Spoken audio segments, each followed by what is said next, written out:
ഇന്നത്തെ നമ്മുടെ റെസിപ്പി എന്ന് പറയുന്നത് നല്ല അടിപൊളി ടേസ്റ്റിലുള്ള പാലക്കാടൻ സാമ്പാറാണ്. നമ്മൾ വെണ്ടക്ക വെച്ചിട്ടാണ് ഈ ഒരു സാമ്പാർ ഉണ്ടാക്കിയിട്ടുള്ളത്. വേറെ കൂടുതലായിട്ടുള്ള പച്ചക്കറികളൊന്നും ഇട്ടിട്ടില്ല. വെണ്ടക്ക മാത്രം വെച്ചിട്ടുള്ള ഒരു അടിപൊളി നല്ല ടേസ്റ്റിലുള്ള നമ്മുടെ പാലക്കാടൻ ബ്രാഹ്മിൺ സ്റ്റൈലിലുള്ള ഒരു സാമ്പാറാണ് ഇന്ന് ഉണ്ടാക്കിയിട്ടുള്ളത്. അപ്പോൾ അതിന് വേണ്ടിയിട്ട് നമ്മൾ ആദ്യം തന്നെ ഒരു കപ്പ് പരിപ്പ് കുക്കറിലേക്ക് ഇട്ടിട്ട് നന്നായി കഴുകി വൃത്തിയാക്കി എടുത്തിട്ടുണ്ട്. അതിലേക്ക് ഒരു പച്ചമുളകും പകുതി സവാള അരിഞ്ഞതും കൂടി ചേർത്ത് കൊടുക്കുന്നുണ്ട്. ഇനി നമുക്കിതിലേക്ക് 2 വെളുത്തുള്ളി ചെറുതായി അരിഞ്ഞതും കൂടി ഇട്ട് കൊടുക്കാം. അപ്പോൾ ഈ പരിപ്പൊക്കെ കഴിച്ചാൽ ഒരുപാട് പേർക്ക് ഈ ഗ്യാസിൻ്റെ പ്രശ്നമൊക്കെ ഉള്ളതുകൊണ്ട് തന്നെ നമ്മൾ 2 വെളുത്തുള്ളി ഇട്ട് കൊടുക്കുന്നുണ്ട്. അതിൻ്റെ കൂടെ തന്നെ 1/4 ടീസ്പൂൺ മഞ്ഞൾപ്പൊടി. ഇനി നമുക്ക് ഈ ഒരു പരിപ്പ് വേവിക്കാൻ ആവശ്യമുള്ള വെള്ളം കൂടി ഒഴിച്ചു കൊടുക്കാം. ഞാൻ ഏകദേശം 2 കപ്പോളം വെള്ളം ഒഴിച്ചു കൊടുക്കുന്നുണ്ട്. ഇനി ഇത് അടച്ചു വെച്ചിട്ട് നന്നായിട്ട് പരിപ്പൊന്ന് വേവിച്ചെടുക്കണം. അപ്പോൾ ഒരു 3-4 വിസിൽ ഹൈ ഫ്ലെയിമിലും 2 വിസിൽ സ്ലോ ഫ്ലെയിമിലും വെച്ചിട്ടാണ് നമ്മൾ ഈ ഒരു പരിപ്പ് വേവിച്ചെടുക്കുന്നത്. കുക്കറൊന്ന് അടച്ച് വെച്ചിട്ട് അതിൻ്റെ ആ ഒരു വിസിലൊക്കെ ഇട്ട് കൊടുത്തിട്ടുണ്ട്. അപ്പോൾ അതാ ഏകദേശം ആ ഒരു പ്രഷറൊക്കെ പോയി നമ്മുടെ പരിപ്പൊക്കെ നന്നായി വെന്ത് വന്നിട്ടുണ്ട്. ഈ ഒരു രീതിക്ക് വേണം പരിപ്പ് വേവിച്ചെടുക്കാൻ വേണ്ടിയിട്ട്. ഇത് നമുക്ക് ജസ്റ്റ് ഒരു സ്പൂൺ വെച്ചിട്ടൊന്ന് ഉടച്ചു കൊടുക്കുമ്പോൾ തന്നെ പരിപ്പൊക്കെ ഒന്ന് നന്നായി ഉടഞ്ഞു വരും. ഇനി ഇത് നമുക്ക് വേറൊരു പാത്രത്തിലേക്ക് മാറ്റി കൊടുക്കണം. ഇനി നമുക്ക് ഇതിലേക്കുള്ള വെണ്ടക്ക ഒന്ന് വഴറ്റിയെടുക്കണം. ആദ്യം തന്നെ നമുക്ക് ഒരു പാത്രത്തിലേക്ക് 2 ടീസ്പൂൺ വെളിച്ചെണ്ണ ഒഴിച്ചു കൊടുക്കാം. വെളിച്ചെണ്ണ നന്നായി ചൂടായി വരുന്ന സമയത്ത് നമുക്ക് കഴുകി വൃത്തിയാക്കി മുറിച്ച് വെച്ചിരിക്കണം വെണ്ടക്ക ഇട്ട് കൊടുക്കാം. അതിൻ്റെ കൂടെ തന്നെ ഒരു 5-6 ചെറിയുള്ളിയും കൂടി നമ്മൾ ഇട്ട് കൊടുക്കുന്നുണ്ട്. ഇത് രണ്ടും ഒപ്പിട്ടിട്ട് തന്നെ ആ ഒരു വെണ്ടക്കയിലത്തെ വഴുവഴുപ്പൊക്കെ ഒന്ന് പോണ വരെ നമുക്കിതൊന്ന് ജസ്റ്റ് അതുപോലെ ആ എണ്ണയിലിട്ടിട്ടൊന്ന് ഫ്രൈ ആക്കി എടുക്കാം. ആ വെണ്ടക്കയിലത്തെ ആ ഒരു വഴുവഴുപ്പൊക്കെ ഒന്ന് പോയി അതുപോലെ ഒന്ന് ഡ്രൈ ആയി കിട്ടണം. ഇനി നമുക്ക് നമ്മൾ വേവിച്ച് വെച്ചിരിക്കുന്ന ആ പരിപ്പും കൂടി ഒന്ന് ഇട്ട് കൊടുക്കാം. വേവിച്ച് വെച്ച പരിപ്പ് കൂടി നമുക്ക് ആ ഒരു വെണ്ടക്കയിലേക്ക് ഒന്ന് ഇട്ട് കൊടുക്കാം. എന്നിട്ട് നന്നായിട്ടൊന്ന് മിക്സ് ചെയ്ത് കൊടുക്കുമ്പോൾ തന്നെ ആ പരിപ്പൊക്കെ നന്നായി ഉടഞ്ഞു വരും. പരിപ്പിട്ട് നന്നായിട്ട് തന്നെ ഒന്ന് ഇളക്കി കൊടുക്കുക.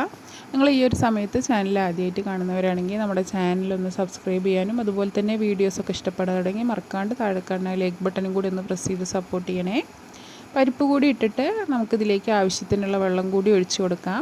അപ്പോൾ ഏകദേശം ഞാൻ 2 കപ്പോളം വെള്ളം ഒഴിച്ചു കൊടുക്കുന്നുണ്ട്. ഇനി ഇത് നന്നായിട്ട് തന്നെ ഒന്ന് ഇളക്കി യോജിപ്പിച്ച ശേഷം ഇതിലേക്കുള്ള പൊടികളൊക്കെ ഒന്ന് ആഡ് ചെയ്ത് കൊടുക്കണം. നമ്മുടെ മുളക് പൊടി മല്ലിപ്പൊടിയൊക്കെ ഒന്ന് ആഡ് ചെയ്ത് കൊടുക്കാം. അപ്പോൾ അതുപോലെ ഒന്ന് ഇളക്കി കൊടുക്കുമ്പോൾ തന്നെ പരിപ്പൊക്കെ ഒന്ന് ഉടഞ്ഞ് ആ ഒരു വെള്ളത്തിൻ്റെ അളവ് നമുക്ക് വേണ്ടത് ഒഴിച്ചു കൊടുത്താൽ മതി. നന്നായി ഇളക്കി യോജിപ്പിച്ച ശേഷം നമുക്കിതിലേക്ക് ഇനി 1/2 ടീസ്പൂൺ മഞ്ഞൾപ്പൊടി ഇട്ട് കൊടുക്കുന്നുണ്ട്. അതിൻ്റെ കൂടെ തന്നെ നമ്മൾ 1 ടീസ്പൂൺ മുളക് പൊടി കൂടി ഇട്ട് കൊടുക്കാം. ഇനി ഇതിലേക്ക് 1 ടീസ്പൂൺ മല്ലിപ്പൊടി ഇട്ട് കൊടുക്കുന്നുണ്ട്. ഇനി നമുക്കിതിലേക്ക് 1 ടീസ്പൂൺ ഉപ്പും കൂടി ഇട്ട് കൊടുക്കാം. ഇനി നമുക്കിത് നന്നായിട്ടൊന്ന് മിക്സ് ചെയ്ത് യോജിപ്പിച്ച് ആ ഒരു പൊടീൻ്റെ ഒരു പച്ചമണമൊക്കെ ഒന്ന് മാറുന്നത് വരെ നമുക്കിതൊന്ന് അടച്ചു വെക്കണം. അപ്പോൾ ഈ ഒരു സമയത്ത് നിങ്ങൾക്ക് ആവശ്യത്തിനുള്ള വെള്ളം ഒഴിച്ചു കൊടുക്കാം. ഇനി നമുക്കിതിലേക്ക് ഒരു തക്കാളി ഇതുപോലെ ഇങ്ങനെ കുറച്ച് വലുതായിട്ട് തന്നെ നമുക്കൊന്ന് മുറിച്ചിട്ട് അതും കൂടി ഇട്ട് കൊടുത്തിട്ട് വേണം ഇതൊന്ന് അടച്ചു വെക്കാൻ വേണ്ടിയിട്ട്. ഇനി ഇത് അടച്ചു വെച്ചിട്ട് ഏകദേശം ഒരു 10-15 മിനിറ്റ് നമുക്കൊന്ന് വെയിറ്റ് ചെയ്യണം. മീഡിയം ടു ലോ ഫ്ലെയിമിലിട്ട് ഒന്ന് വെയിറ്റ് ചെയ്യാം. ഈ ഒരു സമയത്ത് നമുക്ക് കുറച്ച് പുളി ഒന്ന് വെള്ളത്തിലിട്ട് വെക്കാം. ഏകദേശം ഒരു നെല്ലിക്ക സൈസ് വലുപ്പത്തിലുള്ള പുളി കുറച്ച് നേരം ഒന്ന് വെള്ളത്തിലൊന്ന് കുതിർത്ത് വെക്കണം. അപ്പോൾ ഏകദേശം ആ ഒരു കപ്പ് വെള്ളം തന്നെ നമുക്കൊന്ന് ഒഴിച്ചു കൊടുക്കാം. നമ്മൾ ഒരു തക്കാളി തന്നെ ഇട്ടിട്ടുള്ളൂ. അപ്പോൾ അതിനനുസരിച്ചിട്ട് നമുക്ക് പുളി ഇട്ട് കൊടുക്കാം. അപ്പോൾ ഈ ഒരു സമയത്ത് തന്നെ നമ്മുടെ ആ ഒരു സാമ്പാറിൻ്റെ ഏകദേശം റെഡി ആയിട്ടുണ്ട്. നന്നായിട്ട് ആ ഒരു പൊടികളുടെ പച്ചമണമൊക്കെ ഒന്ന് മാറി സാമ്പാറൊക്കെ നന്നായി തിളച്ച് വന്നിട്ടുണ്ട്. അപ്പോൾ നമ്മുടെ സാമ്പാറിൻ്റെ കഷ്ണമൊക്കെ ഒന്ന് തിക്കായിട്ട് വന്നിട്ടുണ്ട്. ഇനി നമുക്കിതിലേക്ക് സാമ്പാർ പൊടി കൂടി ഇട്ട് കൊടുക്കാണ്ട്. അപ്പോൾ ഇതിലേക്ക് കുറച്ചും കൂടി ഞാൻ വെള്ളം ഒഴിച്ച് കൊടുക്കുന്നുണ്ട്. ഏകദേശം 1 കപ്പോളം വെള്ളം കൂടി നമ്മൾ ആഡ് ചെയ്ത് കൊടുത്തിട്ടുണ്ട്. ആ പൊടികളൊക്കെ ഇട്ടൊന്ന് തിളച്ച് വരുമ്പോൾ കുറച്ചൊന്ന് വറ്റി വന്നതുകൊണ്ട് തന്നെ നമ്മൾ 1 കപ്പ് കൂടി വെള്ളം ഒഴിച്ച് കൊടുത്തിട്ടുണ്ട്. ഇനി നമ്മൾ പുളി ഒന്ന് നന്നായിട്ടൊന്ന് പിഴിഞ്ഞെടുത്തിട്ട് അതിലേക്കാണ് നമ്മൾ സാമ്പാർ പൊടി ഇട്ട് കൊടുക്കുന്നത്. അപ്പോൾ വേറൊരു പാത്രത്തിൽ നമ്മൾ 2 ടീസ്പൂൺ സാമ്പാർ പൊടി ഇട്ട് കൊടുക്കുന്നുണ്ട്.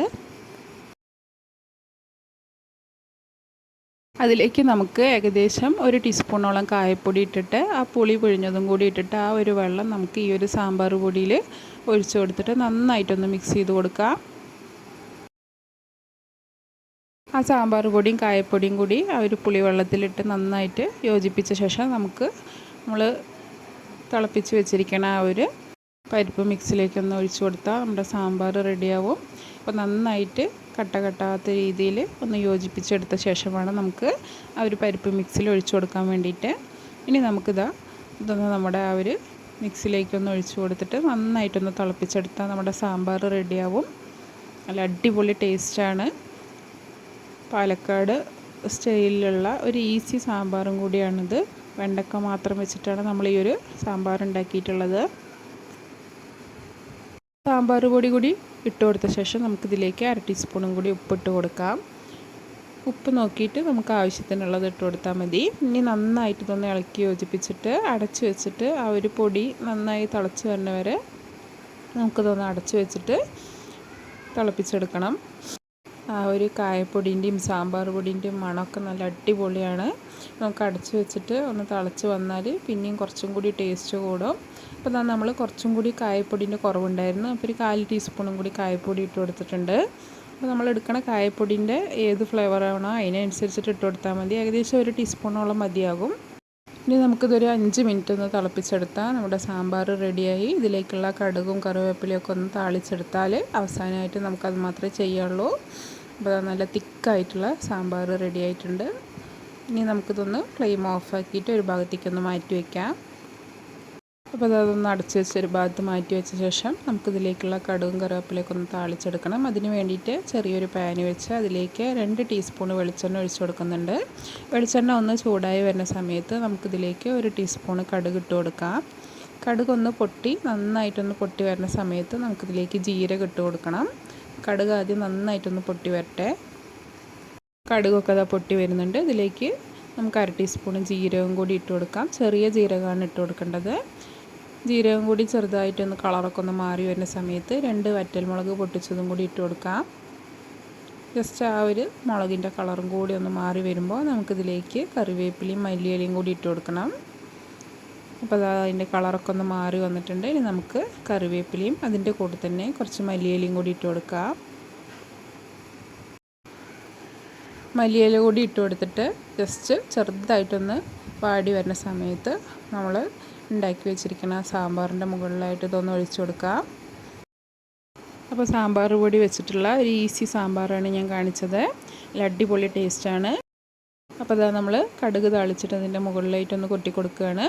ഇനി ഇത് നന്നായിട്ടൊന്ന് ഇളക്കി കൊടുക്കുമ്പോൾ നല്ല അടിപൊളി മണമാണ് കേട്ടോ ഈ ഒരു സമയത്ത് ഉണ്ടാവുക. ഒരു കായപ്പൊടിൻ്റെയും സാമ്പാർ പൊടിൻ്റെയും നമ്മൾ ഈ കടുകും കറിവേപ്പിലയൊക്കെ താളിച്ചതിൻ്റെയൊക്കെ ഒരു മണം, നല്ലൊരു ഫ്ലേവറാണ് ഈ ഒരു സമയത്ത് ഉണ്ടാവുക.